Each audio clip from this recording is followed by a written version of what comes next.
मैं लेकर आ चुका हूं बहुत ही शानदार 4 क्वेश्चन लेकर आए हैं। चारों क्वेश्चन अपने आप में बहुत ज़्यादा महत्वपूर्ण है। ठीक है, एक क्वेश्चन लेकर आए हैं आपके सामने है स्ट्रेस तनाव के ऊपर। एक क्वेश्चन आप सभी के लिए मैं लेकर आया हूं लर्निंग के ऊपर। ठीक है ना, लर्निंग के ऊपर। और एक क्वेश्चन आपका आया है विवाह के ऊपर। ठीक है ना, तो ये सारे क्वेश्चन और एक क्वेश्चन लेकर आए हैं सोशल प्रॉब्लम के सामाजिक समस्या के बारे में। ठीक है ना, सोशल प्रॉब्लम यानी सामाजिक समस्या के बारे में, समझ गए। तो ये 4 क्वेश्चन आपके एग्जाम में बहुत ही शानदार तरीके से पूछ सकता है।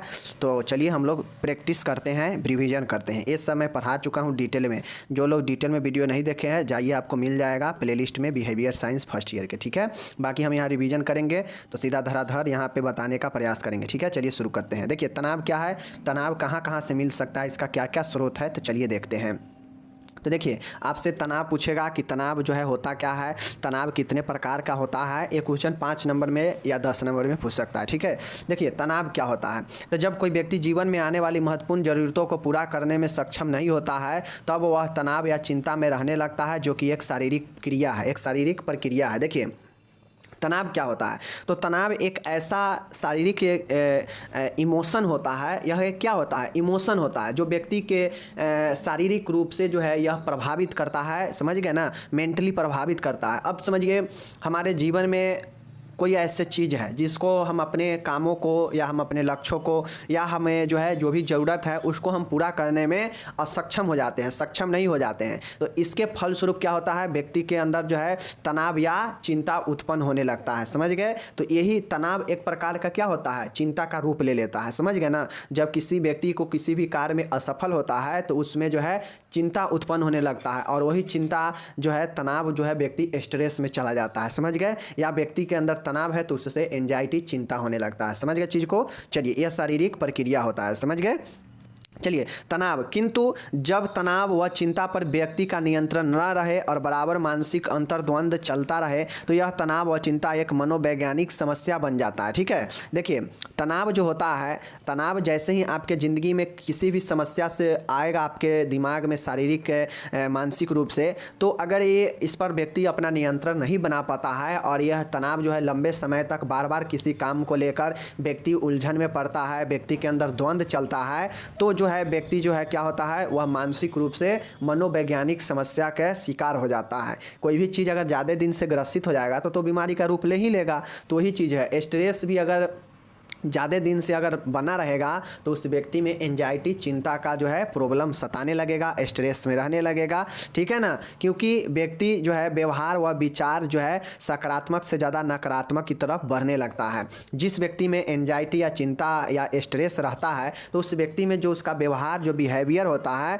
या जो विचार थॉट होता है वह सकारात्मक से ज़्यादा नकारात्मक की तरफ बढ़ने लगता है और व्यक्ति मानसिक रूप से प्रभावित होने लगता है। तो यही कुछ आपका स्ट्रेस होता है, यही एंजाइटी का, स्ट्रेस का, तनाव का मतलब है। समझ गए। चलिए तनाव का रियल परिभाषा देखिए जो कि रिचर्ड लेजेरस ने दिया था। ठीक है, रिचर्ड लेजेरस ने दिया था। तनाव एक चिंता उत्पन्न करने वाली अवस्था है। देखिए तनाव क्या करता है कि किसी भी चीज़ से अगर तनाव व्यक्ति में आता है, स्ट्रेस उत्पन्न होता है, तो वह स्ट्रेस क्या करता है, चिंता उत्पन्न कर देता है। समझ गए, चिंता का मतलब कि किसी भी चीज़ के प्रति व्यक्ति बहुत ज़्यादा सोचने लगना, हायर थिंकिंग हो जाता है, व्यक्ति उस विचार में उस चीज़ों में डूब जाता है, तो चिंता होने लगता है। चिंता किसी भी चीज़ से डर या भय सताने लगता है तो वो चिंता हो जाता है, घबरा जाता है व्यक्ति। समझ गए ना, तो यही चिंता होता है। तो तनाव एक चिंता उत्पन्न करने वाला अवस्था होता है जिसकी उत्पत्ति व्यक्ति के जीवन में उसकी सामंजस्य क्षमताओं से ज़्यादा जिम्मेदारी व घटना का कारण बनता है। रिचर्ड लेजरस ने कहा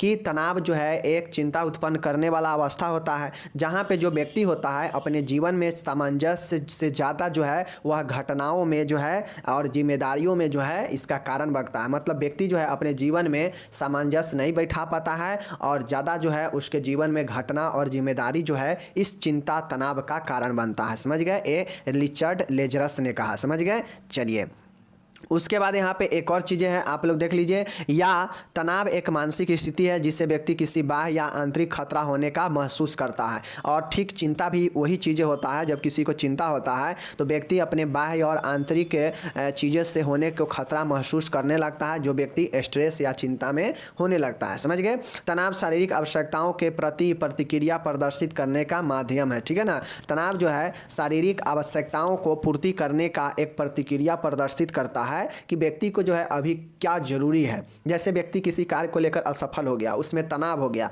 मतलब व्यक्ति क्या प्रदर्शित कर रहा है कि उसको जो है कोई काम की ज़रूरत था, किसी चीज़ का ज़रूरत था, बट वो ज़रूरत को पूरा नहीं कर सका, अपने काम को पूरा नहीं कर पाया, जिसके कारण वो व्यक्ति जो है स्ट्रेस में है, तनाव में है। तो ये जो है उसका क्या किया, शारीरिक को प्रदर्शित किया ना। तो यही चीज़ें है, तमाम यही जो है मतलब होता है स्ट्रेस का। समझ गए। चलिए अब हम लोग यहाँ पे इसका स्रोत देखते हैं कि किन किन स्रोतों से तनाव जो है बन सकता है। आपसे जो है पूछेगा कि तनाव क्या है, तनाव का कौन कौन से स्रोत है, तनाव का क्या प्रकार है, ठीक है ना, तनाव पर कैसे काबू पाएंगे। तो इस प्रकार से क्वेश्चन जो है 5-5 नंबर में अलग अलग करके पूछेगा, या अगर बड़ा क्वेश्चन इससे पूछेगा तो दे देगा कि तनाव क्या है, तनाव का प्रकार लिखे, तनाव का दूर करने का उपाय लिखे, ठीक है ना, और तनाव के स्रोत लिखे। तो चलिए तनाव देख लिए, अब स्रोत देखते हैं कि कहाँ कहाँ से व्यक्ति को असफलता और तनाव मिलेगा। ठीक है, देख लीजिए। एक होता है संकटकालीन क्राइसिस। अब देखिए क्राइसिस या कैटास्ट्रोफे फैक्टर, देखिए क्राइसिस संकटकालीन, अब व्यक्ति के अचानक कोई ऐसे सामने कोई संकट आ जाता है जिससे जो है व्यक्ति जो है अपने जीवन में प्रभावित होता है, उसका कोई भी काम, कोई भी चीज़ें, ऐसा चीज़ें हैं जो कि संकट आने के बाद व्यक्ति के तनाव उत्पन्न होता है, जो कि होता है सबके जीवन में कोई ना ऐसा कहीं संकट आता है, क्राइसिस आता है जो अचानक से व्यक्ति को झकझोर कर रख देता है, स्ट्रेस में डाल देता है। समझ गए ना। तो संकटकालीन जो है स्रोत से मिलता है। समझ गए।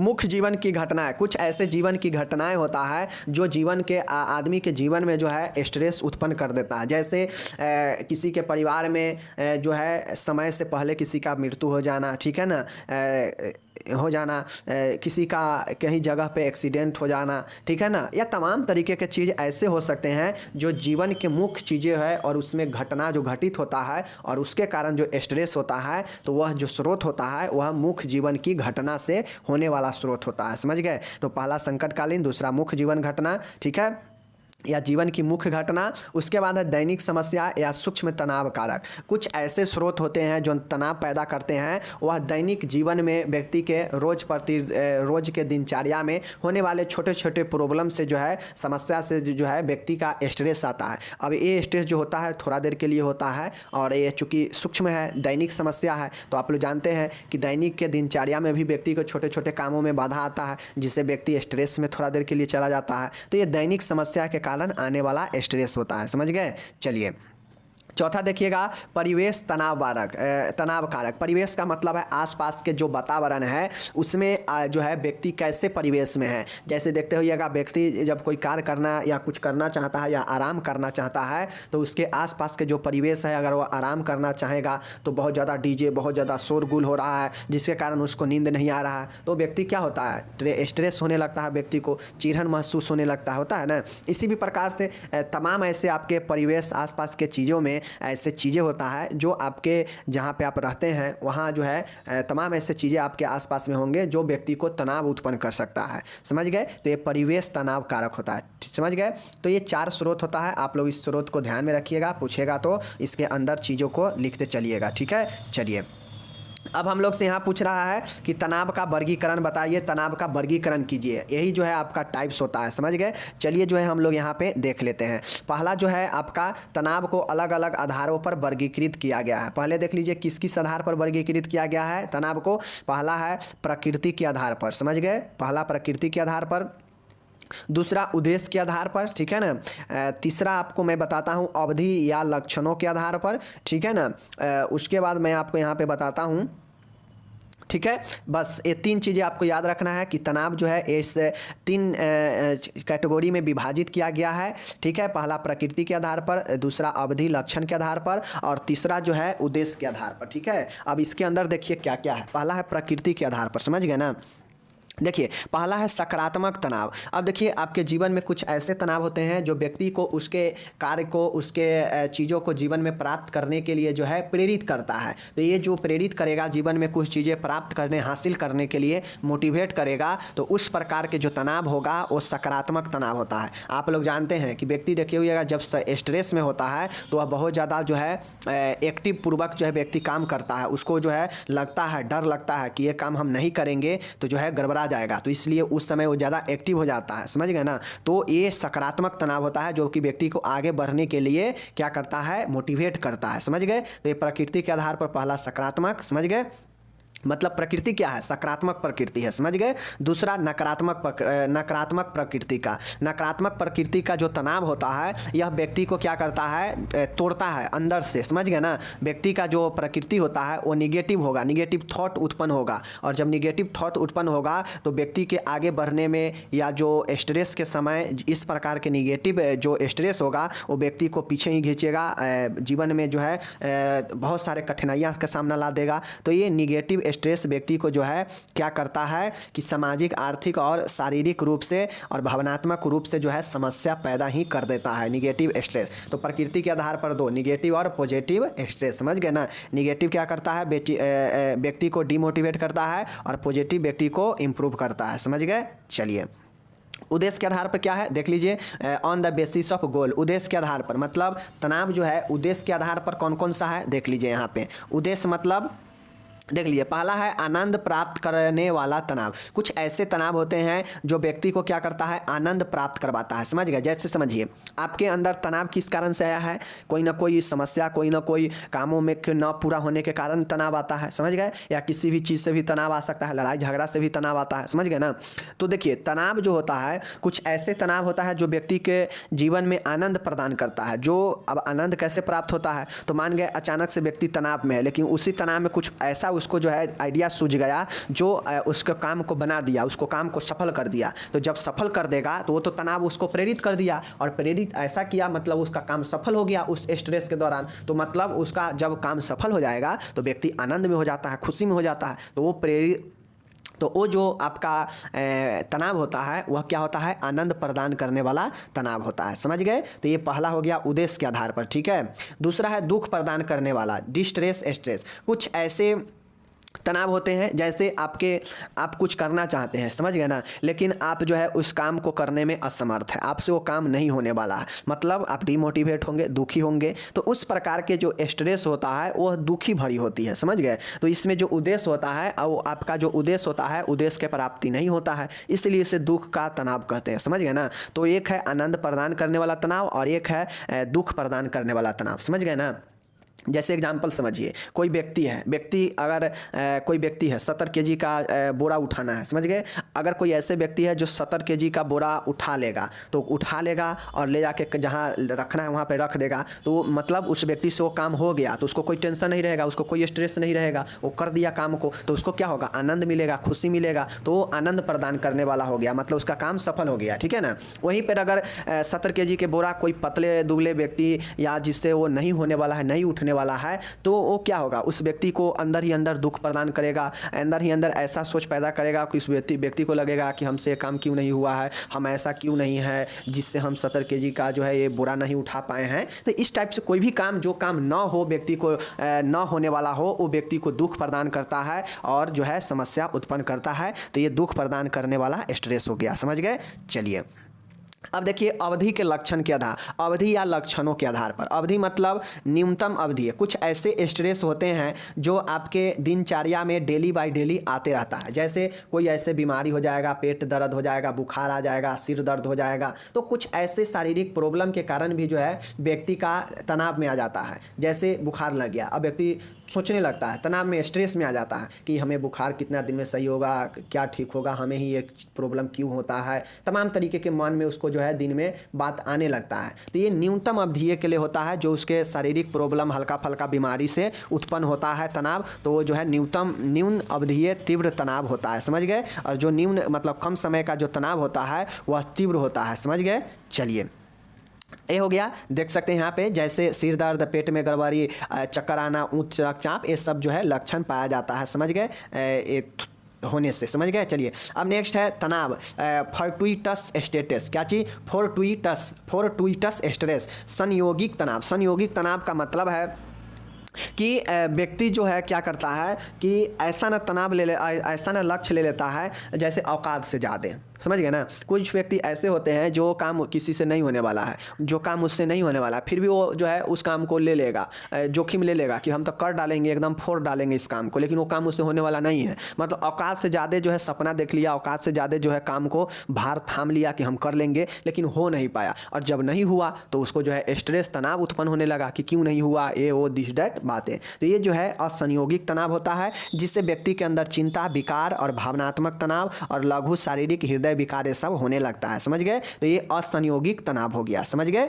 चलिए नेक्स्ट देखिएगा, यहाँ पे है दीर्घ अवधीय तनाव। दीर्घ अवधीय तनाव का मतलब है कि कुछ ऐसे तनाव होते हैं जो व्यक्ति को वर्षों तक लेकर महीनों तक चलता है, समझ गए ना। जैसे जीवन में कुछ ऐसे घटना हो गया, या आपके विवाह जो हुआ है उस विवाह से सुखी नहीं है, असुखी विवाह हुआ, नौकरी नहीं मिला, बेरोजगार है, गरीबी है, तो ये सब जो है व्यक्ति को लॉन्ग टाइम तक रहने वाला प्रॉब्लम होता है, जिससे जो तनाव उत्पन्न होता है तो ये व्यक्ति के अंदर दीर्घ अवधीय वाला क्रॉनिक स्ट्रेस होता है, समझ गए, जिससे व्यक्ति में विभिन्न प्रकार के खतरनाक रोग हो सकता है, समझ गए। तो ये जो है क्रॉनिक स्ट्रेस, तो समझ गए स्ट्रेस के 3 भागों में, पहला प्रकृति के आधार पर, दूसरा उद्देश्य के आधार पर, और तीसरा अवधि या लक्षण के आधार पर। तीनों समझ गए, तीनों में क्या क्या था आप लोग जान गए। प्रकृति में सकारात्मक, नकारात्मक, ठीक है ना।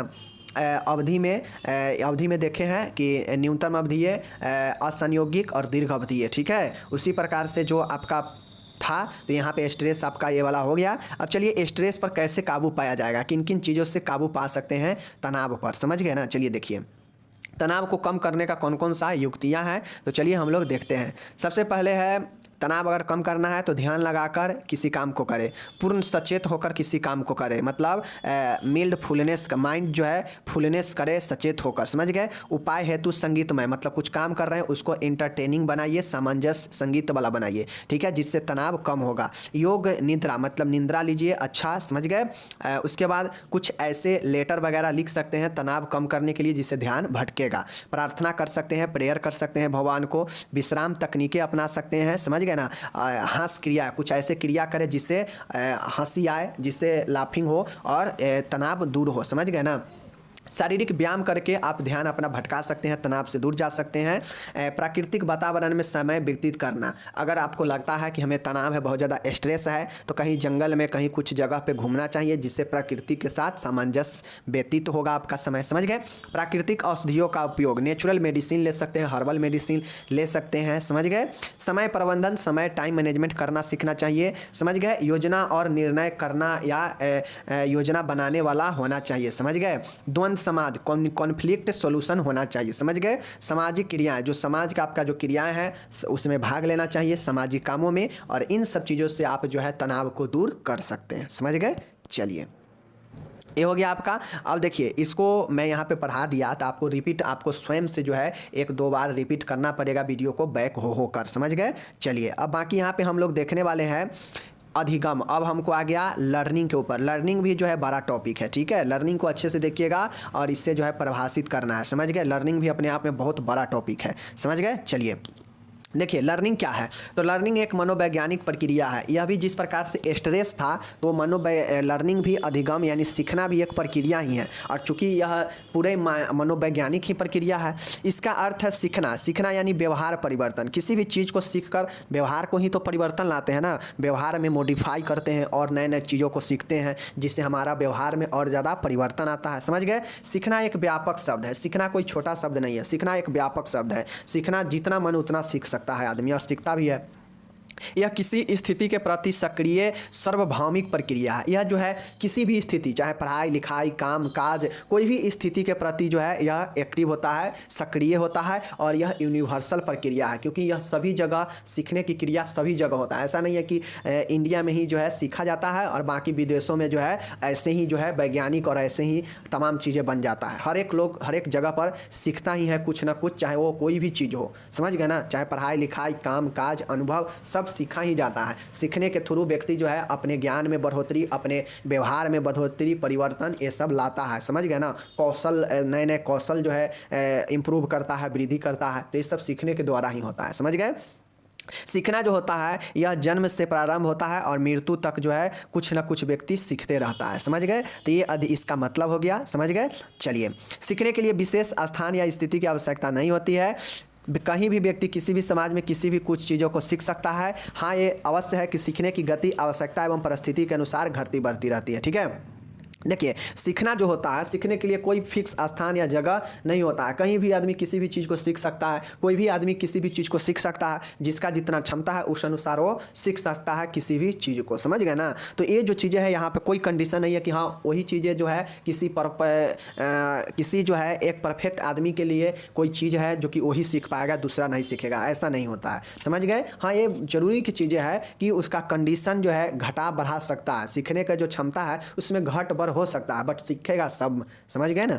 चलिए, ये हो गया। अब सीखने की परिभाषा देख लीजिए। क्रो एवं क्रो के अनुसार अधिगम या सीखना आदतें, ज्ञान, अभिवृत्तियों का अर्जन है। क्रो और क्रो के अनुसार क्रो ने कहा कि अधिगम यानी सीखना जो होता है यह आदत, ज्ञान और अभिवृत्तियों का अर्जन है। बिल्कुल सही है। आप जो है सीखकर अपने आदत में परिवर्तन लाएंगे, अपने ज्ञान को बढ़ाएंगे, अपने एटीट्यूड मतलब अभिवृत्ति को आगे की तरफ बढ़ाएंगे। तो ये जो है क्रो और क्रो ने कहा कि सीखना जो है आदत, ज्ञान और अभिवृत्तियों का अर्जन है, और बिल्कुल सही भी है, समझ गए।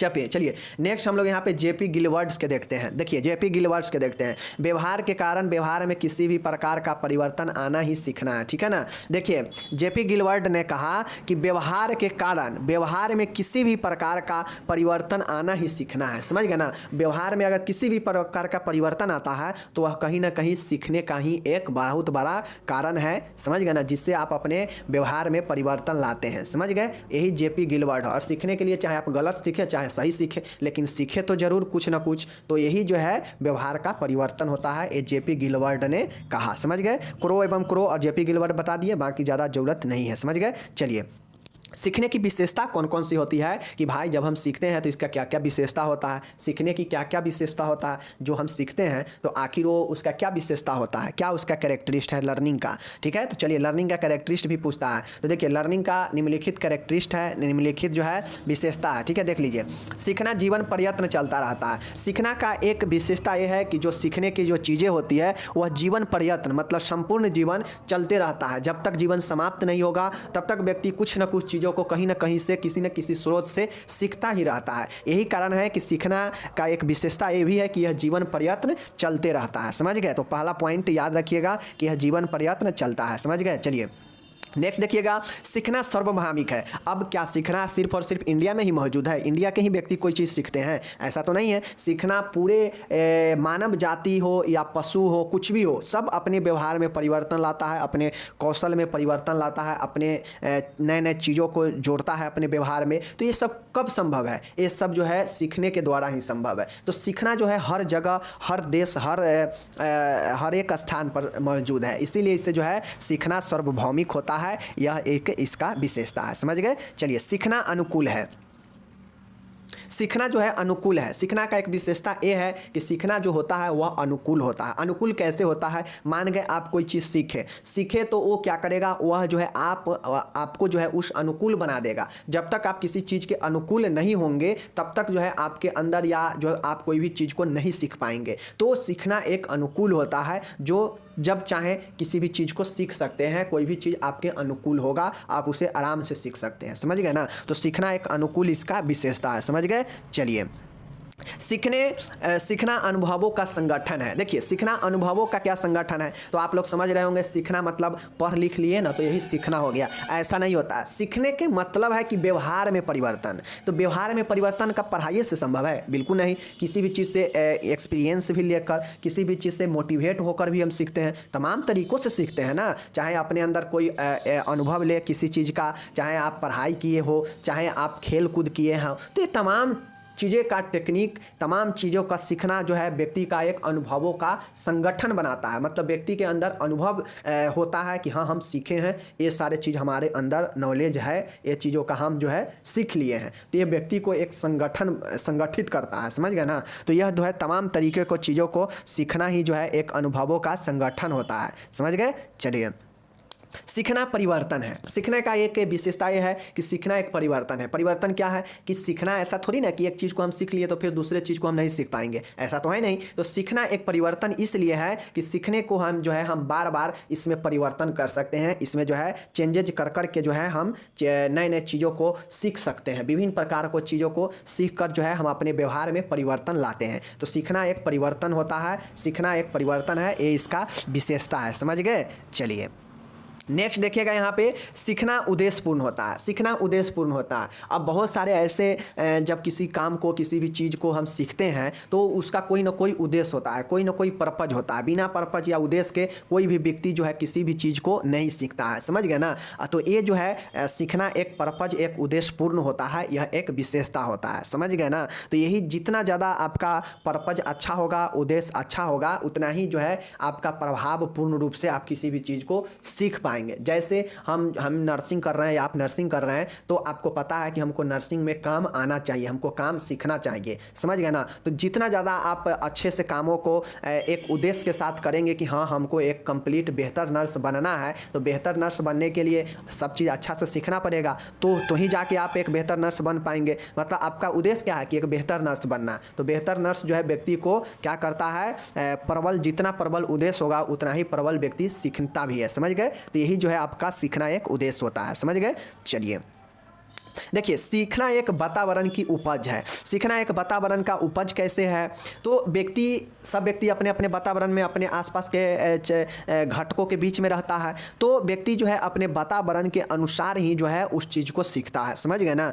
तो ये जो है वातावरण का प्रभाव भी व्यक्ति को सीखने पर पड़ता है, समझ गए। देख लीजिए, ये सब हम लोग विशेषता देख रहे हैं, समझ गए ना। देख लीजिए, सीखना खोज करना है, सीखना विवेकपूर्ण एवं सृजनशील है, सीखना क्रियाशील होता है, समझ गए ना। मतलब यह सीखना जो है यह वातावरण का एक उपज है, यह इसका एक विशेषता है कि वातावरण का उपज करता है कौन, सीखना। जब आप किसी चीज़ को सीखेंगे तो आप अपने वातावरण को भी अच्छे से मैनेज करके चलेंगे, अपने आसपास के चीज़ों को। तो ये सब विशेषता है। जिन लोगों को अगर इसका अभी तक नहीं याद है तो वो लोग एक बार रिपीट करके देख लेंगे, ठीक है। चलिए अब हम लोग यहाँ पे चलते हैं, सीखने के प्रकार में चलते हैं। सीखना के कौन कौन से प्रकार है इसको चलिए जो है हम लोग देखते हैं, ठीक है। देख लीजिए, सीखना का कौन कौन प्रकार है। पहला है मोटर लर्निंग। देखिए ध्यान से देखिएगा, मैं सीधा रिवीजन कर रहा हूँ फिर भी मैं कितना डिटेल में बता रहा हूँ, समझ रहे हैं ना। देखिए पहला है गत्यात्मक अधिगम, मोटर लर्निंग। मोटर लर्निंग मतलब इस प्रकार के जो लर्निंग होता है वह छोटे शिशु में होता है। जैसे बालक जो है संचालन और गति करना, उस पर नियंत्रण करना,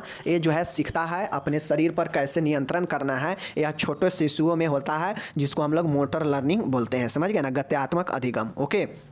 बौद्धिक अधिगम, इंटेलेक्चुअल लर्निंग। पहला होता है बौद्धिक अधिगम। व्यक्ति जो है क्या होता है, जब बालक का मानसिक विकास होता है तो उसमें तर्क शक्ति बढ़ने लगता है। बालक में जिस ज्ञान का विकास तार्किक ढंग से होता है वह बौद्धिक कहलाता है, समझ गए ना। और यही जो है बौद्धिक आपका क्या हो गया, ये आपका जो है बौद्धिक अधिगम हो गया। मैं फिर से बता रहा हूँ, कम से कम जो है आपको इसका टाइप्स जरूर याद करना पड़ेगा, समझ गए ना। मान गए इसके अंदर चीज़ों को आप नहीं लिख पाए, लेकिन पॉइंट कौन कौन से जो है अधिगम सीखने के प्रकार है जरूर। पहला गत्यात्मक अधिगम मतलब गत्यात्मक सीखना, दूसरा है बौद्धिक अधिगम मतलब इंटेलेक्चुअल लर्निंग, ठीक है ना।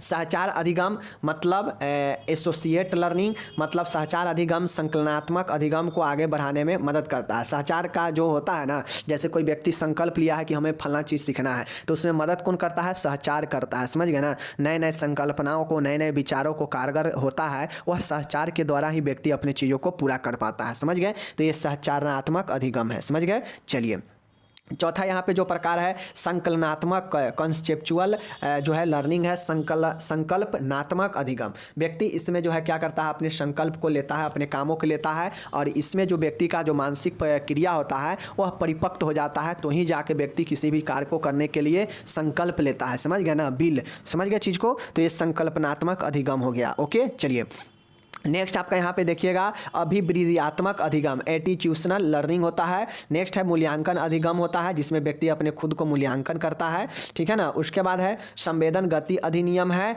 और समस्या समाधान अधिगम है, और उसके बाद है पर्यटन एवं त्रुटि अधिगम है। समझ गए ना।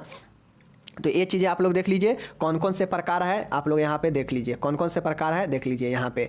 पहला है गत्यात्मक अधिगम, ठीक है, मतलब मोटर लर्निंग। दूसरा है इंटेलेक्चुअल लर्निंग, बौद्धिक अधिगम, ठीक है ना। उसके बाद है आपका एसोसिएट लर्निंग, साहचर्य अधिगम, संकल्पनात्मक अधिगम, कंसेप्चुअल लर्निंग, एडिशनल लर्निंग, अभिव्यक्त्यात्मक अधिगम, मूल्यांकन अधिगम, एप्रिसिएशन लर्निंग, ठीक है ना। उसके बाद है सेंसर मोटर लर्निंग, संवेदन गति अधिगम। उसके बाद है आपका समस्या समाधान अधिगम, प्रॉब्लम सॉल्विंग लर्निंग, और पर्यटन एवं त्रुटि अधिगम, ट्रेलर एवं ईरर लर्निंग। तो ये सब जो है लर्निंग का प्रकार है। आप सभी से प्रकार पूछेगा तो ये 9-10 प्रकार को लिख दीजिएगा। समझ गए, ये आपका प्रकार हो गया। समझ गए। चलिए नेक्स्ट यहाँ पे देखिएगा सीखने के प्रमुख नियम कौन कौन से हैं, जो है इसे समझा है। ऊपर हम लोग देखे हैं प्रकार, अब हम लोग देखेंगे क्या चीज़, सीखने का नियम, ठीक है ना। सीखने का कौन कौन नियम है ये भी क्वेश्चन बहुत पूछता है। समझ गए। चलिए देखिए थर्नडाइक ने सीखने के नियम का प्रतिपादन 1820 में किया था, जिनको 2 वर्गों में बांटा। सबसे पहले ऑब्जेक्टिव में पूछेगा कि सीखने के नियम को प्रतिपादन किसने किया, तो थर्नडाइक ने किया। इसे थर्नडाइक का भी नियम कहते हैं सीखने के नियम को। यह 1820 में हुआ और इसे 2 भागों में थर्नडाइक ने बांटा। 2 भाग कौन है, एक मुख्य भाग और एक सहायक भाग, ठीक है। पहले 2 याद रखिएगा कि सीखने के नियम का 2 भाग, पहला मुख्य भाग मेन लॉ और दूसरा सहायक नियम सबऑर्डिनेट लॉ। समझ गए। चलिए मुख्य नियम में 3 नियम शामिल हैं। पहला जो है मेन लॉ में 3 नियम शामिल है। कौन कौन शामिल है देख लीजिए यहाँ पे, ठीक है, देख लीजिए कौन कौन है। पहला है मुख्य नियम में 3 नियम कौन कौन सा है, तो देखिए पहला है आपका यहाँ पे क्या है, तत्परता का नियम। पहला जो है वो है लॉ ऑफ रेडीनेस, तत्परता का नियम। तत्परता का जो नियम है इसमें देखिए 3 चीज़ें होता है। समझ गए ना। तत्परता के नियम में 3 नियम जो है विद्यमान है। जब कोई व्यक्ति किसी कार्य को सीखने के लिए तत्पर होता है तो सीखना आनंददायक होता है। तत्परता का नियम पता है ना, मतलब तत्पर होना, किसी भी काम को तत्परता से सीखने में आनंद आता है, मतलब जल्दी जल्दी सीखने में एकदम रेडी होकर सीखने में आनंद आता है। समझ गए।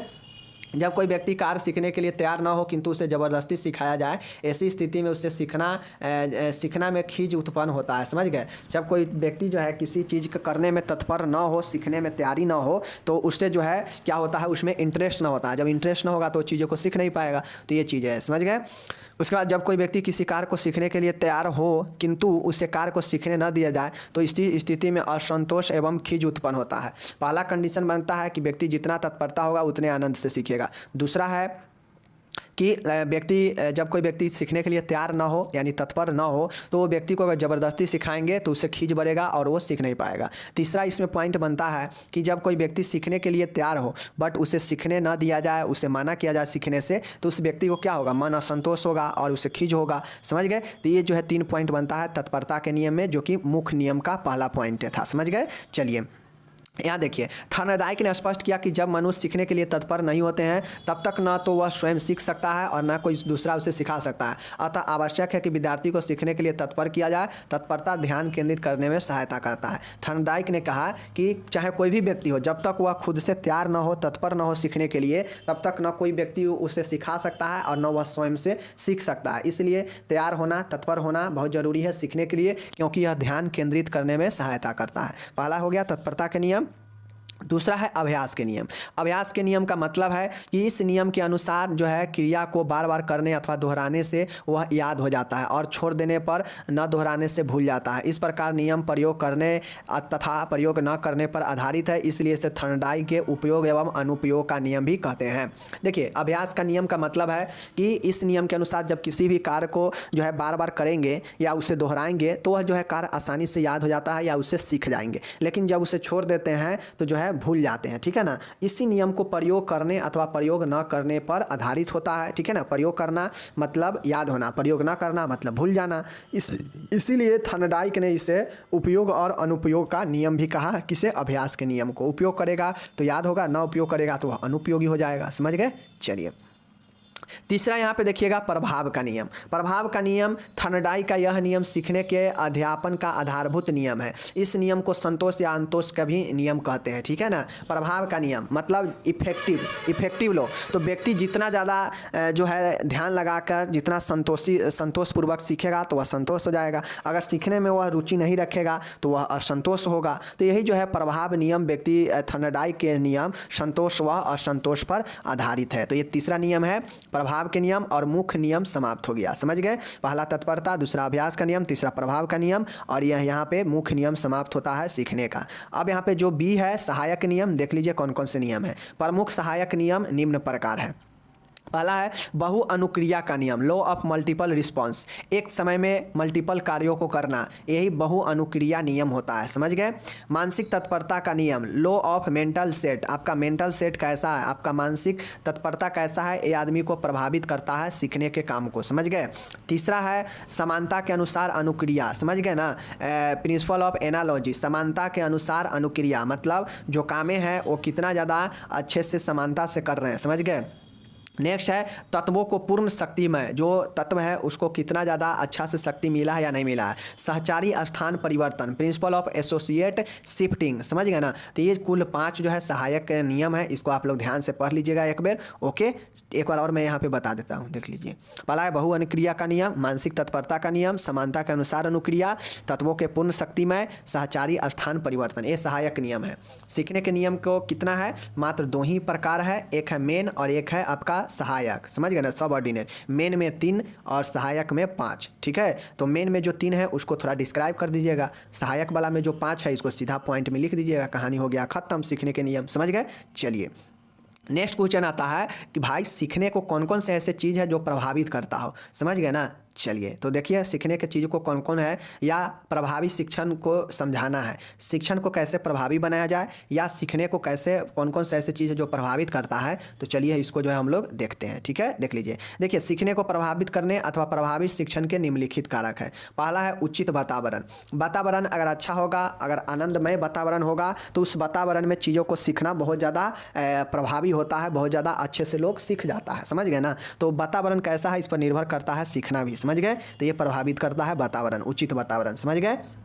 नेक्स्ट है अधिगम करता व शारीरिक व मानसिक स्वास्थ्य। व्यक्ति का जो सीखने वाला है उसका शारीरिक और मानसिक स्वास्थ्य कैसा है ये बहुत बड़ा निर्भर करता है। जो बच्चा हो, सियाना हो, कोई भी हो, उसका मानसिक और शारीरिक अगर स्वस्थ होगा तो अच्छे से सब चीज़ को सीख लेगा। अगर वो प्रभावित होगा मानसिक रूप से और शारीरिक रूप से, अगर वो सही नहीं होगा तो उसका सीखने में भी बहुत ज़्यादा कठिनाई होगा। समझ गए।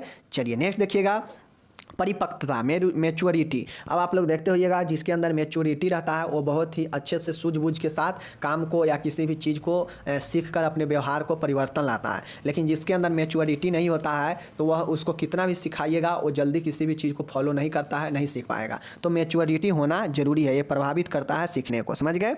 अब देखिए नेक्स्ट है अभिप्रेरणा, मोटिवेशन। मोटिवेशन का मतलब है कि अभिप्रेरणा का मतलब होता है कि व्यक्ति को जो है प्रेरणा कैसा मिल रहा है, पॉजिटिव है, निगेटिव है, किस प्रकार की उसे प्रेरणा मिल रहा है। प्रेरणा चूँकि सीखने को मोटिवेट करता है, आगे बढ़ाता है, तो ये प्रेरणा होना चाहिए। प्रेरणा के बिना आप किसी भी काम को नहीं कर सकते हैं अच्छे से। समझ गए। चलिए पाँचवा है सीखने का समय व थकान। सीखने का समय कैसा है, और ज़्यादा देर तक अगर आप लगातार आप किसी काम को करते रहेंगे तो जो है क्या होगा, आप ऊब जाएंगे, थक जाएंगे, और फिर जो है वो सीखने जो है प्रभावी नहीं हो पाएगा। तो सीखने का समय और थकान भी प्रभावित करता है। समझ गए। इच्छा शक्ति, आपके अंदर इच्छा शक्ति कैसा है ये डिपेंड करता है। आपका अगर इच्छा शक्ति मजबूत प्रबल होगा तो आप किसी भी चीज़ को जब भी सीखने का प्रयास करेंगे, कोई भी चीज़ को, तो आसानी से और इफेक्टिव प्रभावी रूप से सीख पाएंगे। लेकिन जब इच्छा शक्ति अच्छा नहीं होगा, कमज़ोर होगा, तो फिर जो है आपके सीखने को भी प्रभावित करेगा। समझ गए।